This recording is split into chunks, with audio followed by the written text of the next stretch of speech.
ఇంతకీ నేను కేరళ ఎందుకెళ్ళానో తెలుసా? ఎప్పుడు మా ఇంట్లో నేను తినే వంటలే చూపిస్తున్నాను కదా! ఈసారి కేరళ బోట్ హౌస్‌లో నేనేం తిన్నానో చూపిద్దామని వెళ్ళిపోయాను ఫ్రెండ్స్. ఫస్ట్ వెళ్ళగానే వెల్కమ్ డ్రింక్ ఇచ్చారు. వేడిలో వెళ్ళామేమో చల్లగా మ్యాంగో జ్యూస్ అయితే తాగేసి మా బోట్ రైడ్ అయితే స్టార్ట్ చేసేసాము. ఒక పక్క నుంచి ఎంజాయ్ చేస్తూ బోట్ రైడ్‌లో ఉంటే మా కోసం అయితే కేరళ అంకుల్ లంచ్ ప్రిపేర్ చేసేస్తున్నారు. మంచి ఆకలి మీద వచ్చాం. పొద్దున్నుండి అసలు ఏం తినలేదు. పిచ్చిగా ఆకలేస్తుంది.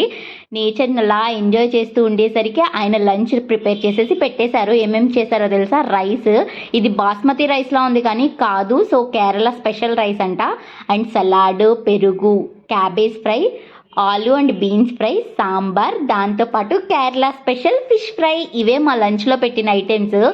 కూరలు ఉన్నాయి, చాలా బాగున్నాయి. కొబ్బరి నూనెతో చేస్తారేమో అనుకున్నాను. ఆయన మమ్మల్ని అడిగే చేశారు కోకోనట్ ఆయిల్ నార్మల్ ఆయిల్ అని.